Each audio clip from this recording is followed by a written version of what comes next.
All right, good afternoon, ladies and gentlemen, and thank you for joining our session today. Today we're going to be talking about the logistics, sustainment, and mission support, mission-capable area. The overall objective for our panel today and where we want to center the conversation is really on our industry partners and learning about some of the things that they're doing in terms of data, new ways of doing business, and technology to see what we might be able to do to create opportunities for ourselves in gaining just improved logistics insight, a greater sense of how we might be able to provide mission support and reliability, and how we could be capturing new savings and recouping some of the savings we might be leaving on the table. So today I'm privileged to be sharing the stage with three of our industry experts and fellow airmen. And from, it'll be your left to right, Mr. Anthony Padroni, the Vice President of Development for Next Era Energy Resources, former Air Force civil engineer. Major General retired Bob McMahon, Senior Advisor to Sisticon, and for those of us who are a little longer in the tooth in the audience, former Air Force A4 and Assistant Secretary of Defense for Sustainment. And Major General retired Steve Sargent, the CEO for Marvin Test Solutions, and former Air Force fighter pilot and commander of the Operational Test and Evaluation Center. Gentlemen, thank you all for your service, and thank you for making the time in your very busy schedules to come and to talk to us today and to support your Air Force. Before we get started, what I'd like to do is give you all an opportunity to warm up your mics, and if you could just take about 1 to 2 minutes, please, to do opening remarks about yourself, what you're interested in, and your companies, would really appreciate that. Anthony? All right, great. Appreciate the introduction. Anthony Padroni, I'm with Next Era Energy. It's really an honor to be here. It's been several years since I've been in such an energetic environment with people who have all chosen to serve our country. So really appreciate the opportunity to be here and look forward to sharing a lot of what our company is doing to help contribute to the overall energy picture of our country, in particular delivering clean, reliable, resilient energy for now and into the future. So a little bit about the company. We operate two principal businesses, Florida Power and Light. So if anyone's from South Florida, Miami, Fort Lauderdale, you've used our electrons, all the way up to Jacksonville, and then now we have a new company, Gulf Power, to us at least, so the Panhandle is part of our territory. That's in the state of Florida. Outside of Florida is where I work. So my responsibility is to bring to market new renewable energy resources. So we're talking wind power, solar power, energy storage, but it doesn't stop there. We're into water, we're into energy conservation, electrification, fleet mobility. It's a whole new world right now, transforming around how do we build an independent, reliable energy future for our country. There's 15,000 of us at the company. About 2,000 of us are veterans. So this is a company that really tries to take to heart a lot of those core values that we hold true, and in particular, supporting our veterans as we transition from service into the private sector. So looking forward to the conversation, and I'll turn it over to you. Thanks, Anthony. Well, good afternoon. Thank you for the opportunity to be here. How many of you are mission support versus sustainment and logistics? Okay. How many of you are sustainment and logistics vice mission support? How many of you aren't sure? All right, yeah, there's a few in there. I'm going to defer talking about the company that I'm related to, Sisticon, which does modeling and simulation, because I think we're going to talk about that as we get into the questions and how important that is as we look to the future. What I'm going to do is challenge you about logistics and sustainment and let you think about it as you think about questions for us. If you look at how we do business today, much of what we do in sustainment and logistics is rooted in the 1950s, at a time when aircraft were not very reliable, people were cheap, and transportation was prohibitively expensive. Fast forward to 2021, none of those things are true, and yet in many ways we are rooted in the way we did business in 1950. So as we talk about the future, the question becomes, how do we change? And I would offer two things for you to think about. The first is that today this thing called logistics and sustainment is a disparate operation. Many parents, many flows of cash, and although we don't need someone in charge, we need somebody to manage that. And so I would offer a thought for you that something much like Transcom does with their distribution process owner, it may be time to have someone who's responsible for integrating all the different efforts in something like a sustainment process integrator or process owner. That's thought one. For them to be successful, though, is part two. And that is we need actionable information. And to get there, we need two things. We need a clean data lake, which we don't have today. And secondly, we need a series of tools to manipulate that data to turn it into not only information, but to turn it into actionable information. I'd be delighted to talk more about that as we go on, but I'd like my good friend Steve Sargent to introduce himself. Thank you. Sir. Well, Colonel Schenk, thank you for the introduction, and Bob, thank you for the handoff. The last time Bob McMahon and I were on stage, I think, was in Toledo, Ohio, when we were addressing a group of cadets that were coming in behind us to the Air Force Academy, because, yes, we were in the same class. Bob just got taller than me there. So Better looking, too. Debatable. So today I run a company that is focused on defense. It's part of a group that is total defense. Most of the armament in the U.S. Air Force, bomb racks, launchers, and pylons on fighters, bombers, and unmanned aircraft are made by Marvin Engineering Company. And the company I run for the Marvin Group is Marvin Test Solutions. And it's a great segue behind Bob here when he's talking about the 1950s. I can go back at least to the 1970s and say that today much of the test equipment for armament is still what I was flying in the late 70s and through 2010 when it comes to test equipment.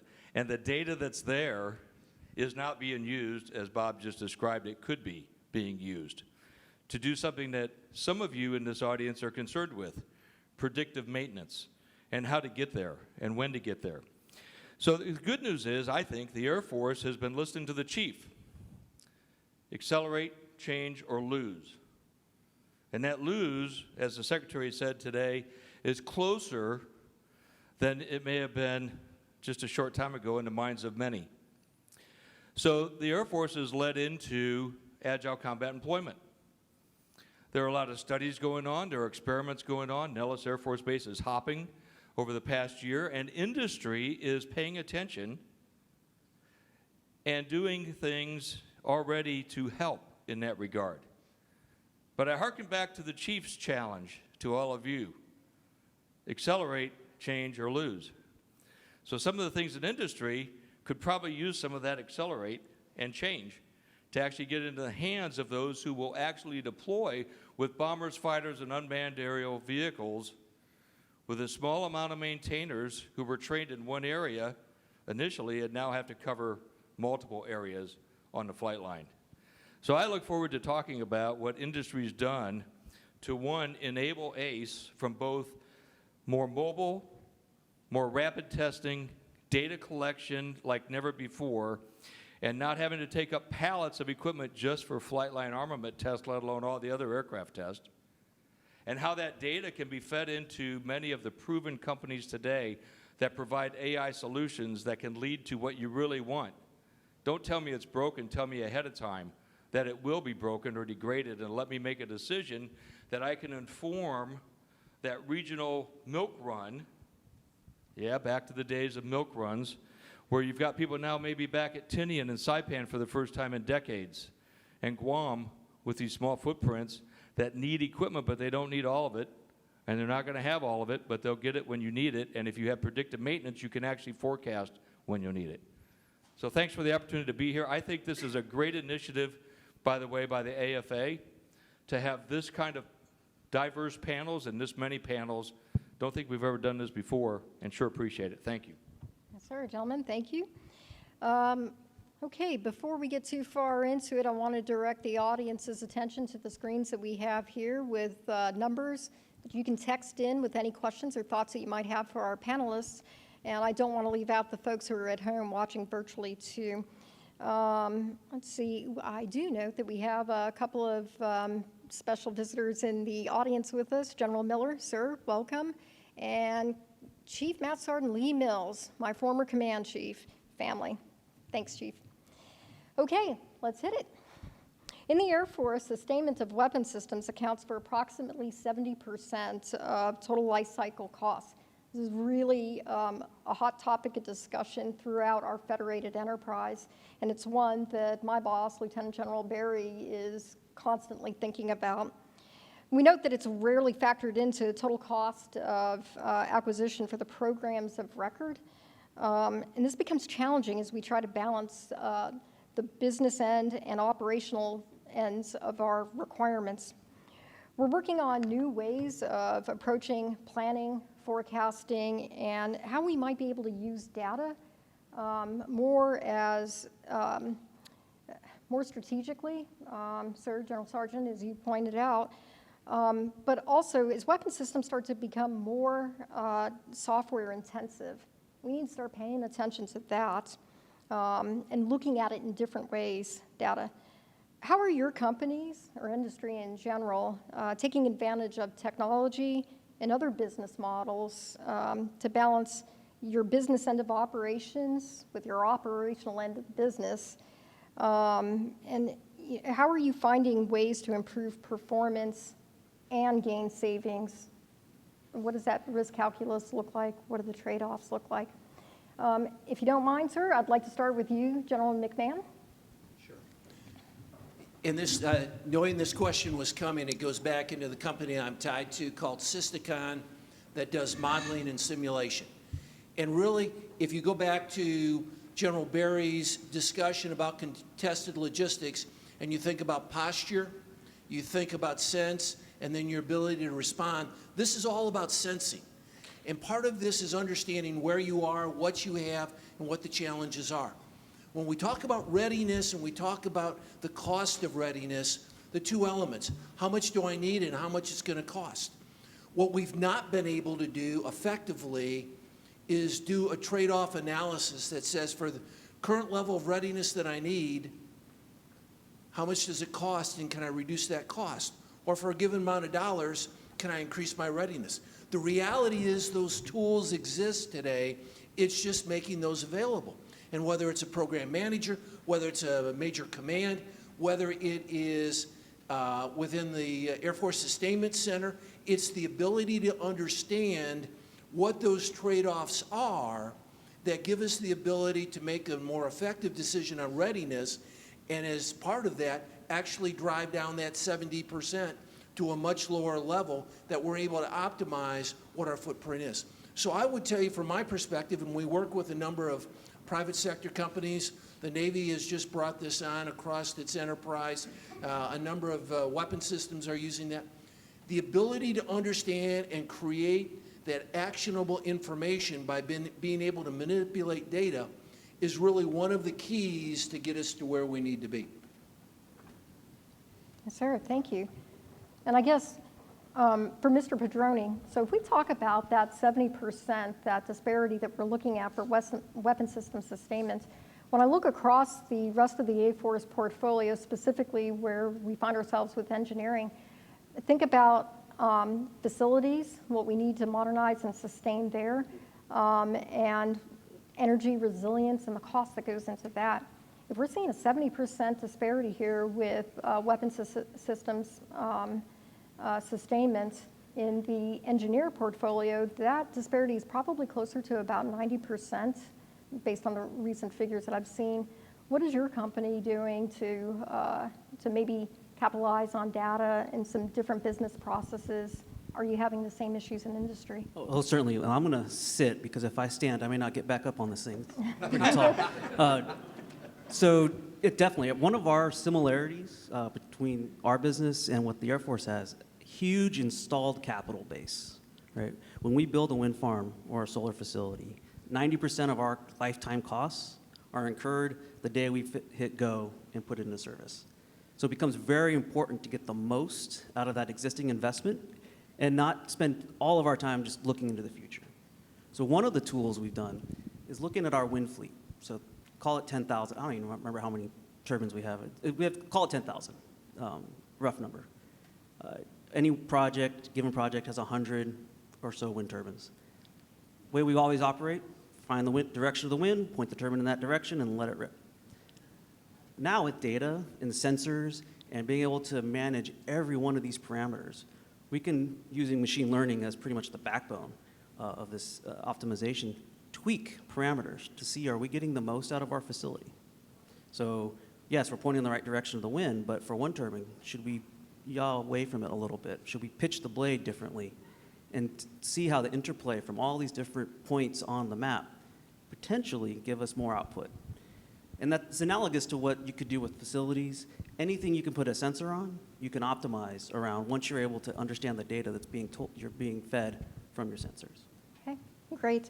If you're able to optimize, then it just leads you to believe that there's some cost savings there, and that creates other Undoubtedly, opportunities. you have to believe you're perfect out the gate. Yes, to of course. think that sensing and then gathering the data and not managing through it, that you're going to find a worse solution. Yep. So yeah, we're probably pretty good the first time around, but you can always find better solutions. Right on. Thank you. We do have a couple of questions that are starting to come in for the audience, so I'm going to take a breath on our prepared questions here. I've got one that, General Sergeant, you have a fan out in the virtual world. A question for you, sir. What best practices does the Air Force test communities need to adopt from industry? You mentioned ACE, and so you've got a fan following out there now, sir. Great. Well, thanks for the question. When it comes to best practices, we pick those up, quite frankly, from customers around the world. And I'll give you one example. One of the countries that we've listened to the maintainers who were trying to minimize the cost of sustainment and repair said it would really be great if all three of the fighters that we have could be put into this one test set. Well, we did that. And not only did we do it, we did it in the same package that we had done if it was just an F-16. And the only thing we had to do differently were just a couple of adapters. Cables worked. Cables didn't have to change. Very expensive part of test equipment, as you all know.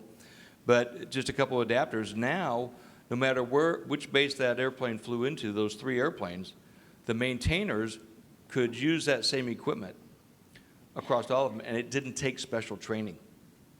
Didn't take special training. And when you can do that type of standardization, they like it. That word is spread to a lot of different countries now, including the U.S. Yes, sir. Thank you for that response. And actually, interesting, you kind of foreshadowed one of the other questions that had come in. So I'm going to ask this and open it up to our other panelists too. But with regard to the DoD's logistic processes and how we often tend to look at ourselves and then look at industry, we always want what's on the other side of the fence because it's got to be better, right? One of the questions that comes in here is asking, what do you think, based on where you sit on the other side of the fence there, what do you think the Air Force could be doing? What might we change to be able to, how could we get after accelerating change, as the chief points out? And this is broadly for logistics. So I could tackle one and turn it over to the other two panelists for a second. So back in the day, when we were deployed in larger numbers overseas than we are today, there were some opportunities to consolidate certain maintenance. Engine shops come to mind. I think they were called Queen Bee type operations. So if you were in Korea or thereabouts, like the Philippines, and you had a certain airplane and it had a certain engine, it would be shipped up to Japan for anything other than intermediate level type work. And that was very effective. And you could schedule in, schedule out. If there was something unscheduled, that got worked as it got worked, but you could schedule forward. And there's a lot of data that comes off engines, and I think today's Air Force is gathering a lot more of that data. And I know there are some people who are really trying to get that into an even better predictive model situation than before. So we went out and looked and talked to the customers and potential customers and found a similar thing could be done today. And so we've actually done some IRAD, research and development money of our own, that we put into play in Inglewood in our parent company at Marvin Engineering, where you're all welcome to come see it, a configurable repair facility that is deployable. And when I say facility, the civil engineers in the world, we have one on the stage with us, will go, wait a minute, that's a building. No, it's equipment. It's a shipping container, but heavily modified that maintainers wouldn't mind spending 8 hours on the floor in.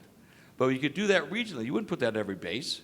We listen to the customer. They don't want to do that at a Tinian or a Saipan. They want to know the problems, identify the problems, and ship them away as that C-17 or C-130 comes through to pick it up. So that's listening to the customer, going back and going, what are you thinking? I think the Air Force has done that pretty well. Yes, sir. If they go down that road again, which I think they're considering. When you think about the development of a weapon system, we think about it from the airframe, not from the perspective of the surgeon who's going to work on that airframe. And so what happens if you have 4 different weapon systems there, they'll have 5 different size of nose tires. They'll have different sizes of regular tires. And if you think about, fast forward to the environment that we're going to require to have as we look at contested logistics within the Pacific Theater, we're going to need to be very agile. To be agile doesn't mean having 4 different types of nose tires, having 4 different types of fill in the blank of whatever it is. And so if we're going to be successful, we're going to have to think differently about our weapon systems. If you look at Southwest Airlines, they have one type of weapon system in their fleet. It's a 737. Now, they're different models, but that commonality gives them a capability to be much more efficient and impact their bottom line of profit in a way that other airlines can't because of the difference in the different weapon systems. I'm not suggesting we need a single weapon system. I am suggesting that there's commonality in, if we start from the design and think about the surgeon, the maintainer at the end of the day, there are things that we can do that will drive commonality, such as test equipment, to get us to where we need to be. Yes, sir. And Mr. Patroni? Yeah, it's a great question. I think one thing that is constantly one of our struggles when working with, in particular, not just the Air Force, but any government agency, is trying to define what does long-term mean. To me, long-term is 30 years, and to a potential contracting officer or someone that's sitting across the table from us, 30 years is an entire career, right? But back to, for our investments, all that cost is up front, and we need certainty that we'll be paid back and earn a return over time. But that's the bad news. The good news is costs are coming down, technology is advancing faster than it's ever advanced before, and people want to buy things that are sustainable, clean, don't harm the environment, and it actually turns into a good news story when you can bring all those pieces together. I still think the contracting aspect is the one roadblock that could prevent further adoption, but there are going to be ways that we can work through those. One particular one, I was speaking with General Rock earlier today, we have opportunities to collaborate together. One thing the Air Force has is infrastructure, right? We said that. You have locations that have secured real estate, access to the energy grid. So we can come in as a partner and actually invest in the technology that provides the base certain characteristics that they absolutely need. Resiliency through energy storage, generation with solar panels or wind turbines like you see at FU Warren that actually need to be fixed, and we're going to work on that, right, Ryan? So the point is there's ways we can take the attributes that are on base already, that the Air Force has, the know-how and capital that our company has, and leverage those two together with the third party probably being the market, and come up with solutions that not only provide better resiliency for the base, but also can be bought down or paid for through facing the market. And there's several combinations. It's going to be hard. It's not going to be easy. It's going to be long-term, but it can be done, and it can be done to the benefit of not just one particular base, but a footprint that can scale across the whole facility footprint. Thank you. So it sounds like one of the themes that we have in the responses that I'm hearing is, accelerating change doesn't mean necessarily stopping mid-course, which you're doing right now, abandoning ship, and then jumping on to something new. Some of that is a little daunting and cost prohibitive for where we sit in DoD today anyway. But it sounds like, from what I'm hearing, starting with what it is that you have and then taking apart maybe those bit pieces, looking at what industry is doing and sort of walking through your problems there might be the key for how we might get after accelerating some change. Here's another question that came in, and for our panelists, I'm stepping away from the questions that we prepped up here because we're getting a lot of good questions online. One of the viewers is asking, do you think blockchain technology in logistics is the next step to growing partnerships with outside industry and air and space forces? We hadn't much talked about blockchain technology when we all got together a little earlier, but thoughts? So there are a lot of potential benefits from blockchain technology. One, security. Two, rapid search and rapid dissemination of information. But one of the things that I think that I've discovered over time, looking back from this side into the Air Force, is for certain things in the predictive maintenance arena, for instance, to be effective, things need to be tracked easily by serial number. So if you think about that aircraft has a lot of components that are not made by the OEM of the aircraft. And those things get strapped on. Well, the airplane's got a serial number. It's called a tail number. That's easily tracked. But all the components that you may be monitoring the health of, if you're not tracking them by some sort of a number convention, typically a serial number, you really can't tell without a lot of manual work. So I think there's some steps that would need to be taken in order to make blockchain technology most effective. So, RFID gets talked about. It has been employed in certain places. I know going back to who's logistics, who's mission support, I'll jump into logistics for a second here, but, moving cargo, RFID has certainly been looked at in the past and used by commercial companies effectively. But if you're going to talk, we're going to do predictive maintenance, you might need to now actually have that on armament, for instance, and avionics, another type. I'm going to pick up on a different word and kind of step away because I think Steve did a great job talking about blockchain. I'm going to talk about partnership because I think that was an integral part of it. I think we have to think differently about partnership than we have in the past. And this isn't just DOD and the commercial sector, it's our international partners as well. Because as we think about the environment that we're going to have if in contested logistics in the Pacific, where is it that we're going to go for support? Is it all the way back to the continental United States, or is it going to be Malaysia, Australia, New Zealand, or someplace like that? And the time to think about those partnerships, whether commercial or military to military, is not in the middle of a conflict. It's to establish that capability and begin to crawl, walk, run today. And so it's a time, we've got the time right now, we need to take advantage of it, to think differently about partnerships. And in Anthony's area, who's going to provide the security? Where's the power going to come from? Whose fuel is it? All of those issues are part of what will be required in terms of sustainment, that to think about that today is the time and not when we actually need it. I appreciate the layup there. That was a really good tee up. So I want to build off that point, right? The blockchain, and you can maybe categorize that with everything else that we try to electrify today in our world, whether it's EVs, you name it. It all comes back to where do we get the energy from? And I know we're not going to go back to get it. We're not going back to the Middle East to bring it home. We want to grow it here. We want to generate it here. We have plenty of resources domestically to accomplish all of these objectives, but we have to be able to do it in a responsible manner that allow these new technologies to thrive. So that's at least our role in the widespread adoption of blockchain, Bitcoin, the electrification of the world. Please, go swap out your gas hot water heater and put in an electric one. But that's the type of future we're seeing, and our responsibility is to do it in a responsible and clean way. Okay, great.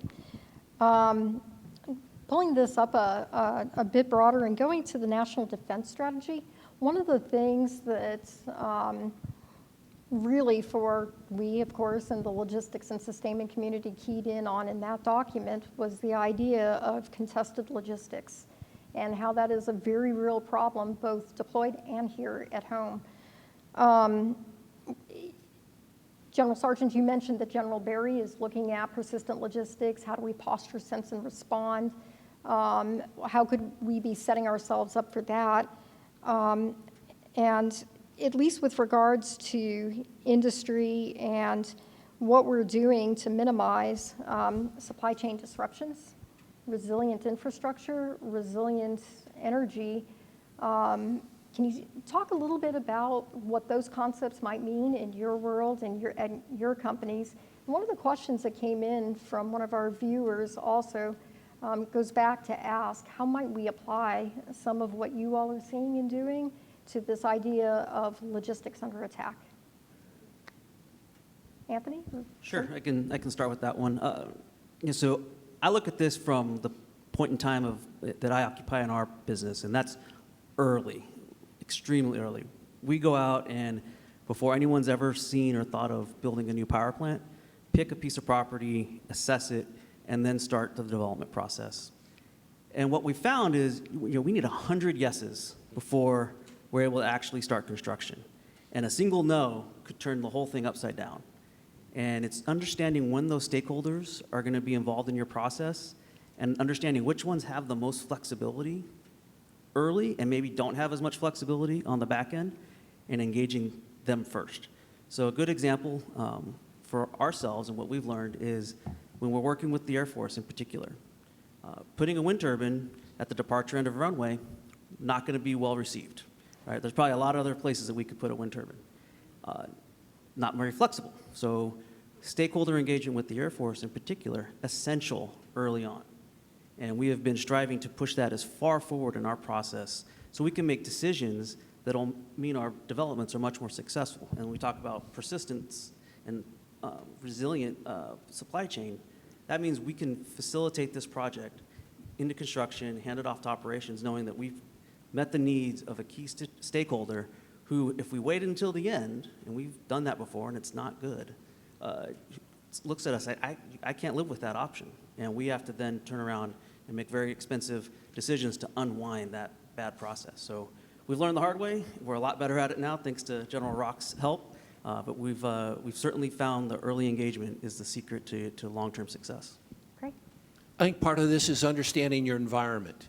And you begin by assessing, and I think, Anthony, that's really what you're talking about. You can't put a wind turbine at the end of a runway. But you think about the environment that you're going to operate in. You look at some of the attributes, and what about cybersecurity? We can make the decision that we're going to use autonomous vehicles to resupply. But if they're not secure and it's a demanding cybersecurity environment, is that going to really operate? So it becomes an understanding of that environment and the attributes that you're trying to leverage to be successful in that environment that then allows you to make what decisions that you need to make. That works in industry. It's absolutely what's essential for us as we look at the environment that DoD will be in if we're engaged somewhere in the Pacific. Sir. I think the long-range planning that the Air Force has employed over the years is a good historical record. When you go back to Desert Storm, and we deployed more squadrons than we deployed since World War II, into a region that we didn't have many deployed forward-based. How were we able to do that? Well, I can tell you how we were able to do that, because we had somebody that was my first squadron commander in A-10s during the Cold War, was picked up at Tampa as a colonel, and he went around the Middle East working the contracts to lay all the concrete, all the runways. They were bare base put in. Why? Because we had a feeling we were probably headed there. Well, I think the Secretary made it very clear today when he gave his 3 priorities, rendition of his 3 priorities to Congress. China, China, China. That kind of speaks to Asia. So the footprint's laid already in the Middle East.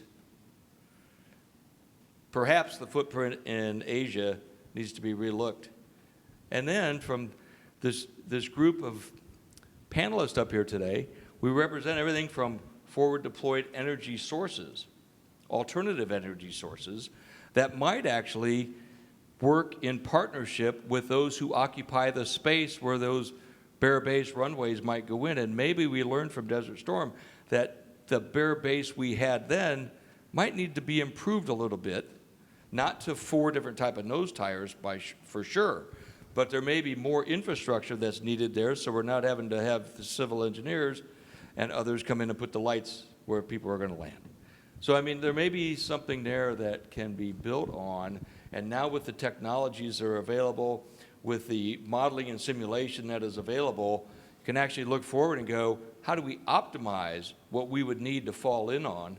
And then, between manned and unmanned, fixed and rotary, given the tyranny of distance in Asia, how are we going to actually move, you know, those milk runs I was talking about, how are we going to move around to visit those bases once every 3 or 4 days? Best today. Not like we had to do 40, 50 years ago. Yes, sir. Thank you. And with the last 4 minutes that we have, we probably have just one more question left. I'm going to make this a softball for everybody on stage. As you all well know, former Air Force airmen, the logistics and sustainment enterprise is highly federated. We have a lot of key stakeholders. That's our team collectively. What are you all doing within your companies? And this goes back to what I originally started with new models of doing business. What are you all doing to enhance collaboration internally within your companies to be able to meet customer needs and goals?